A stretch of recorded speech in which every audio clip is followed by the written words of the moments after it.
Once upon a time, society was not marked by people who had a pool behind every house. In fact, when I was a little boy, the only place you found to go swimming was if you lived in a fairly significant town, they had a public pool, or you might have a YMCA. But if you lived in a small town like the one I was growing up in, your only shot was a spring-fed watering hole, a swimming hole is what we called it. And I can remember one of my earliest visions of childhood was when my dad asked me to do something and he offered this reward. He said, "Hey, you finish this up, we'll go swimming." Well, that was a big deal and a rare treat. He said, "If you don't do it, then we'll miss out on that reward." And I remember like it was yesterday, jumping into that cold water as a little kid with my dad and enjoying the benefit of doing what he asked me to do. And as I became a dad later, I realized it wasn't just a reward for me. What he wanted most was to experience that reward with me as his child. Well, I tell you that because last week we talked about the incredible gift we call the good news, where God makes us right with him. And Paul goes into great detail about what a gift that is. That's the benefit. That's the reward. But to be honest, to really expose everything, you've got to see the other side of that. And frankly, the other side is what bothers us. In fact, it raises some questions that Paul is going to address today that I think every one of us feel and experience. The question, why is there so much evil in the world if God is so powerful and so holy? And frankly, we look at our world and we see so much. If the judgment is real, we want to know, well, what about innocent people? And frankly, we mostly think of ourselves in the category of those innocent people. So we're in the first chapter of Romans, and right on the heels of this beautiful picture of the glory of God's rescue mission for us, he tells us the other side of the coin. And he addresses why there's so much evil. And it's something that we rarely want to talk about, but we must. So today we're going to start in verse 18. I hope you'll read along with me. This is Romans 1. He says, "But God shows his anger from heaven against all sinful, wicked people who suppress the truth with their wickedness. They know the truth about God because it was made obvious to them. For ever since the world was created, people have seen the earth and sky. Through everything God made, they can clearly see his invisible qualities, his eternal power, his divine nature. So they have no excuse for not knowing God. Yes, they knew God, but they wouldn't worship him as God or even give him thanks. And they began to think up foolish ideas of what God was like. As a result, their minds became dark and confused. Claiming to be wise, they instead became utter fools. And instead of worshiping the glorious, ever-living God, they worshiped idols made to look like mere people and birds and animals and reptiles." Last week, I read a quote from Paul Tripp in his devotional book, New Morning Mercies, and I said that it caught me off guard. That he said, we have to gather regularly to remind each other of what we forget. And he talked about some of the things we forget. This was the most poignant for today. We forget how broken our world is. And frankly, it's because we want to be positive. We want to think about the good stuff. We want to be able to explain and hope and expect that things are good. And so when we are surrounded by a culture that's going through strife and turmoil, when we see evil being promulgated by people all around us, when we are experiencing that, there's something in us that just doesn't want to believe it. And I want you to understand where that comes from. See, I think most of us want to believe that humankind is essentially internally good. We think that people are naturally really good on the inside. And we start promoting that and we reinforce that. We think, well, if they just had the right environment, if they had the right economics, if they had the right upbringing or parenting or cultural setting, if the setting and circumstances are right, then the natural bent for humanity is going to be goodness. And frankly, we think of people all around us who are good. And so we want to believe that, and we almost force ourselves to believe that. But then we see evil, and we don't want to believe that the responsibility is theirs. And we certainly don't want to believe the responsibility is ours. And so we keep throwing things at problems, expecting physical answers to bring about redemption. And that's one of those principles we have to ground ourselves on. We have to recognize that spiritual means, and only spiritual means, will produce spiritual redemption.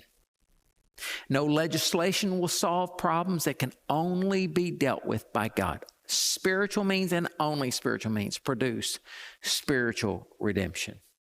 Over the last couple of weeks, really longer than that, but I felt the weight of the circumstances we're seeing. I watched the news, and there's something deep in my heart that's bothered and burdened. We watch these things, and we act as if there's a certain kind of legislation, some kind of outward physical pressure that will make people less prejudiced from either side of the equation. We think that something we orchestrate as a society will suddenly fix and will restore what's basically good in humanity. But friends, every time I think about it, I realize the only answer to that is if I let God have access to the nooks and crannies of my heart, that I give him the right and the access to expose every kind of selfishness and prejudice that's in my heart. And if that's true for me, I'm confident that's true for you too. Everything that Jesus teaches us is counterintuitive and countercultural to what is physically natural in this world. That's why so many movements have failed when they just talked about the externals and never got to the heart of the matter. No, friends. What we experience today is a function of exactly what Paul is talking about here. Because as positive as we want to be, he tells us the truth, and we have to face the facts. Our world is far more broken than we want to admit, and we forget how it happened. It's not that broken world was foisted on us collectively. We chose. Kelly and I love movies, and we often will look at different movies and what the themes are. We tend to have these long conversations following those movies.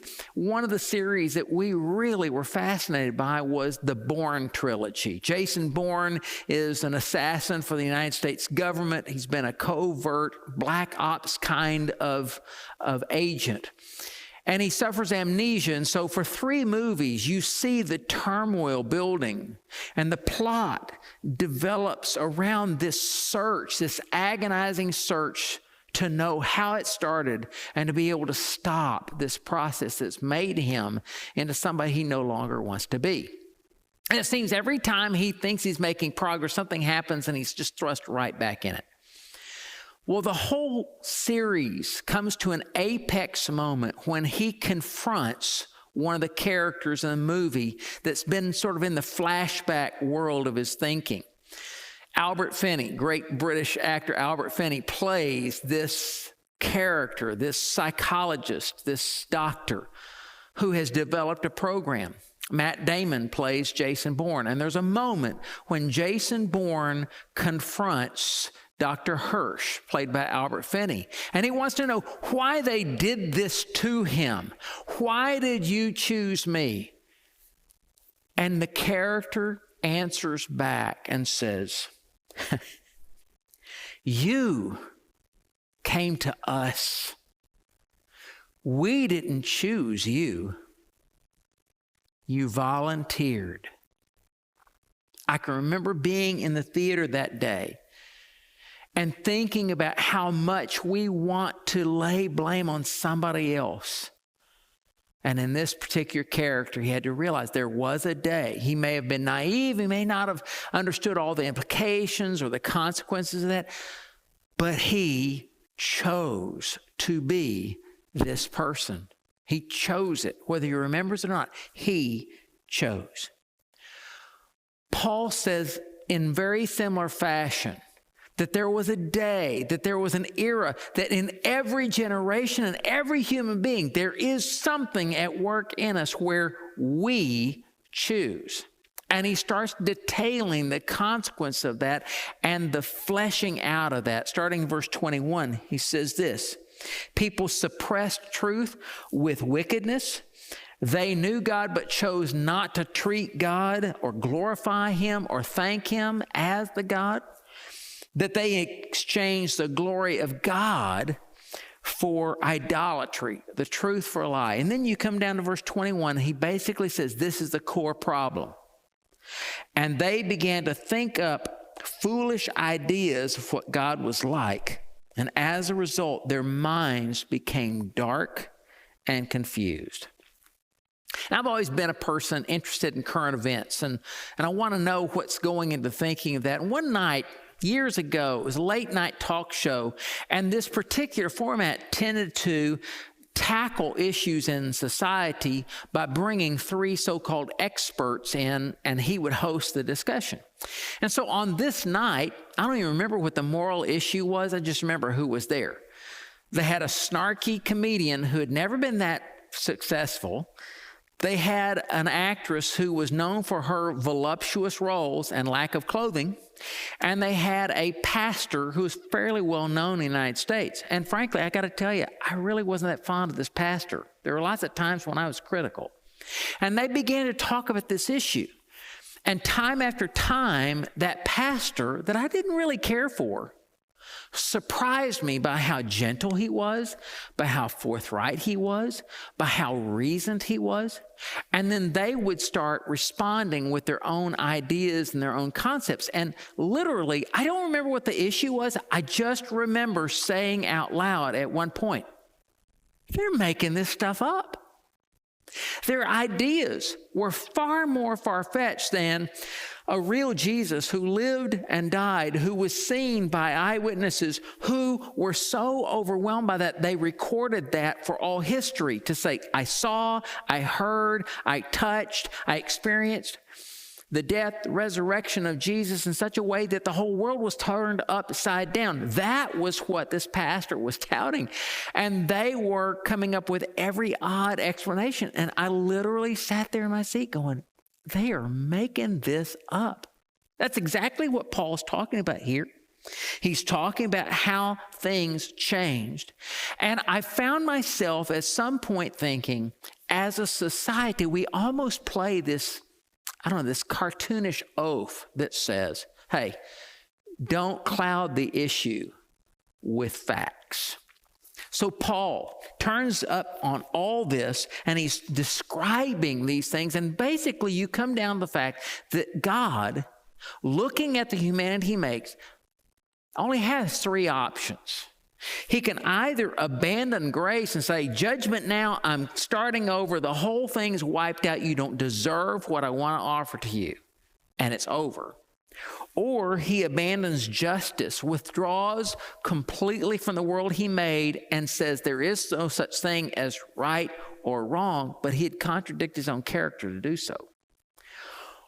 Or he abandons protecting them from the consequences of their own choices.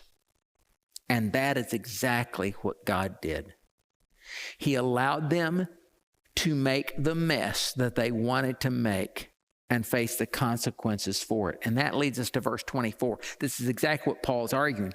He says, so because of all this, because they were making things up, because they were replacing the real God with idolatry and their own selfishness run amok.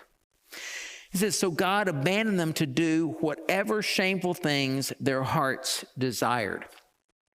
Now, when you read that, when you see those words, God abandoned them, we tend to conjure up in our own hearts this picture of a father who walks out on his family. And I know many of you who are watching have experienced something like that. You literally were left by a family member who was supposed to lead you. That's not what this is saying. In fact, some of you have translations that render it this way: He gave them over to. In other words, he said, you want to make choices. I'm going to let you make those choices. I'm going to give you exactly what you're asking for. And that will include the consequences that go with it. Now, if that sounds strange to you, it's like the nutritionist who says, hey, all these sugary drinks that you're getting in 44-ounce sizes, they are leading you to diabetes. But order them every day, we do. Slug them down like there's no tomorrow, we do. Or it's like the road signs that say, dangerous road ahead, slow down, and we don't get off the cruise control and we go barreling into a corner, and then we wonder why we got into so much trouble. Or it's like the ski patrol signs that say avalanche area, stay out, and we ski right into it and then wonder why we got swept up in so much danger in the avalanche. God, in like manner, sent prophet after prophet, called out to people through the ages, through his creation, gave sign after sign, and then ultimately he came himself, demonstrated a unique love, a unique truth, a unique patience. He gave himself on the cross for humanity. He demonstrated forgiveness time after time, but they chose. Now, verse 24, I want you to see this whole thing. So God abandoned them to do whatever shameful things their hearts desired. And as a result, they did vile and degrading things with each other's bodies. They traded the truth about God for a lie. So they worshiped and served the things God created instead of the Creator himself, who is worthy of eternal praise. Amen. And that is why God abandoned them to their own shameful desires. Now, you can continue reading, and he gets very specific about choices they made and ways they fleshed out those choices and the consequences that came. But verse 31 really captures the overall effect and the real condition of humanity, because it says they refuse to understand. Why is there so much evil in the world when God is so powerful and so holy? Because we're looking in the mirror at it. We were made for a better purpose. God commanded us to love him with all our hearts and minds. But in order to love, inherent in there is a freedom. And the same freedom we use to really love is the same freedom we often use to hate and to reject and to rebel. They refused to understand. God gave himself. He gave his ways, his purpose, his affection, his leadership. They refused it. They rebelled against it. And when we start looking at our world, we tend to forget just how broken our world is. And when we do see signs it is, we don't look in the mirror for the responsibility. We look to heaven and ask why. We think we're better. So I want you to hear what Paul says that, because if you flip the page to chapter 2, he starts with one thing I want you to see very quickly. He says, you may think that you can condemn such people, those who are running amok, those who rejected God, those who refused.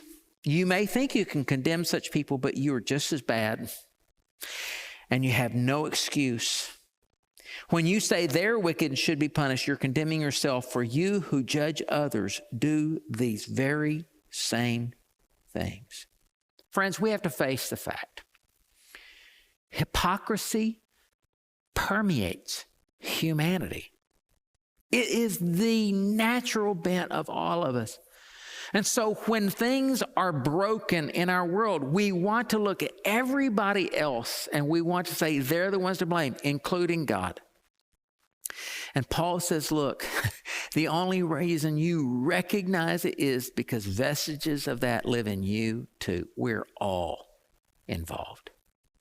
In fact, you would read the Hebrew scriptures of what we call the Old Testament, and you'll find story after story that illustrate that. You go fast forward into the New Testament documents, the Christian scriptures, and you see what was said during those years, and you'll find illustration of the same thing. But the one that always convicts me and brings me back to center is a story that Jesus himself told.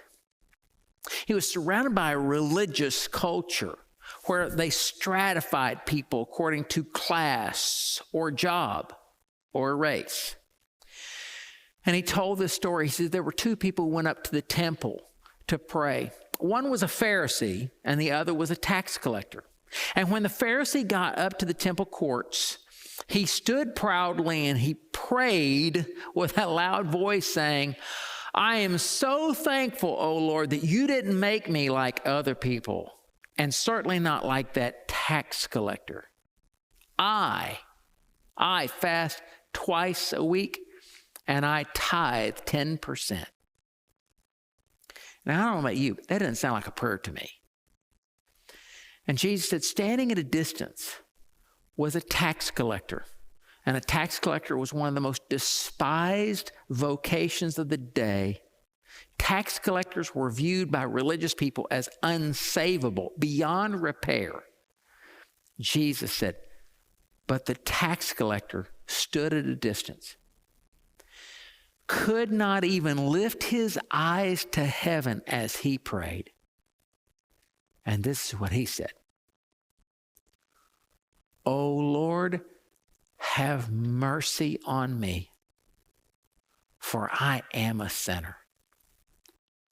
And Jesus closed the story this way. He said, I tell you this sinner, not the Pharisee, return home justified before God. For those who exalt themselves will be humbled, and those who humble themselves will be exalted. Friends, the worst corruption of our world has an explanation. That in the heart of every man and woman is rebellion and arrogance. None are truly innocent. Not you, not me, and not anybody you describe as them. But when you find people who are willing to be humble, you find people who are willing to come clean and say, this is my struggle. I am selfish. I am a person who tends toward this. I am a person who has a past. And we're humble before God and we say, God, there's nothing I have hope in except your mercy because I personally know me. That's exactly who Jesus lifts up so gently, but so powerfully. And the only way to get there is to be willing to let Jesus invade the nooks and crannies of your own heart. You judge it in everybody else, but you're not judging what you see in the mirror. You're nowhere closer to seeing change than you were when you began. So the question I'm going to ask you is, what will you do? What will you do? Will you invite Jesus into the nooks and crannies? Will you be willing to say, God, there is no place in my life I can justify. There's no place in my life that's off limits. You're the creator. I'm the creature. Examine every nook and cranny. Just as we prayed last week, what David prayed, search me, O God, and point out anything that's offensive in me. And cleanse it. Lead me in the way everlasting. Friends, God will let you make whatever mess you want to make. He'll let you wallow in it too. But he will always be standing ready to lead you out of it if you'll trust him. This picture became really clear to me years ago. I've talked a lot about a circle of friends who were in recovery years ago. And I come back to this picture because it's the most graphic and clear one I know. My friend Bob, when I met him, was angry, and he talked about having been sober only 3 years and 2 months. I'll never forget the statement. And as I got to know Bob and as I watched God working in his heart, he described his experience of salvation this way. He said, Bruce, the best way I know to describe it is I picture myself and I'm on my own hands and knees in my own vomit at the height of my addiction. I can't stand if I wanted to. And Jesus knelt down on his hands and feet in my vomit. And he got down where I could look him in the eye, and he said, Bob, if you'll let me, I'll help you to stand. I realize that when we look at our world, when we look at all the problems, when we look and we want to claim that we're innocent, we're the good guys, that we're really in the process of justifying ourselves. And the only hope for our world, the only hope for me, the only hope for you is for you to let him lead you out of the mess you made. Are you willing to do that today? I know some of you who are watching would say, I've been a follower of Jesus for a long time. But I've noticed that the longer you follow, the more confident you get of your own life. And all it takes is one stumble, one failure, when it wakes you up and you realize you are still a kid that has one hope, and that hope is grace. Will you refresh that today and say, God, I think I have closed off some rooms, some nooks and crannies in my life, and I'm inviting you into them today. Some of you are watching. You know what it looks like to be religious. Maybe a friend invited you to do a watch party. Maybe you are away from home and you're just watching online.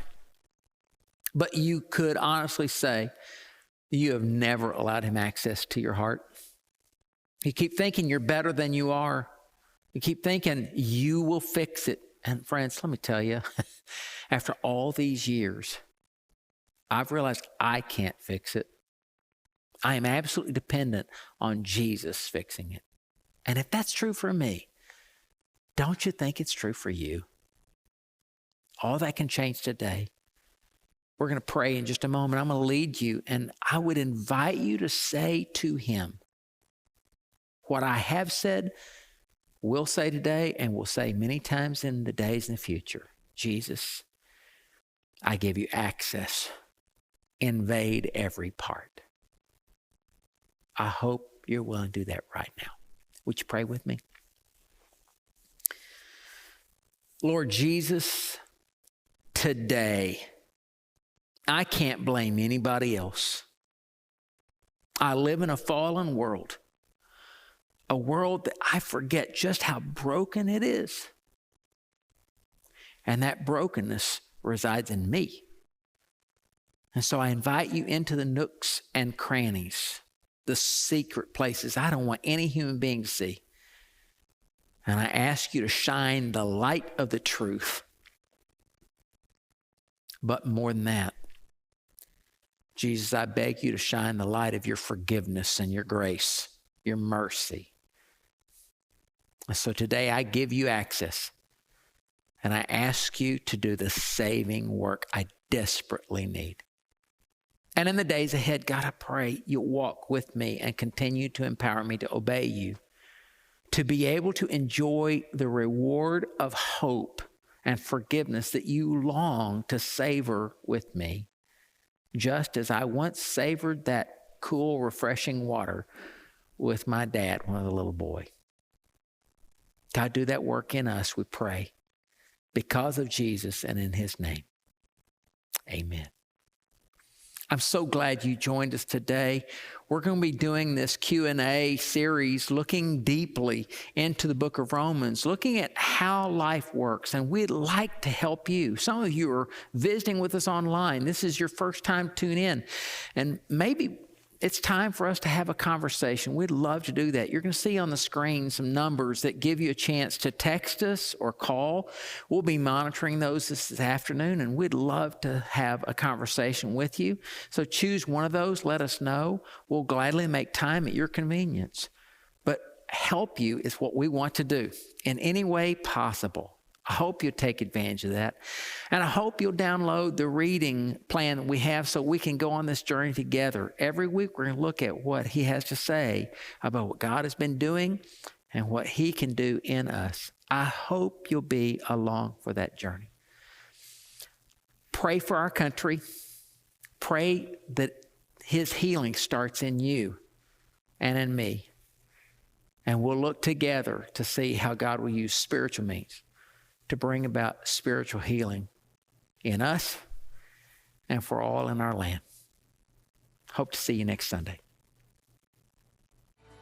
Thanks for being a part of our online services today. We hope it was helpful in showing you how you can live and love like Jesus.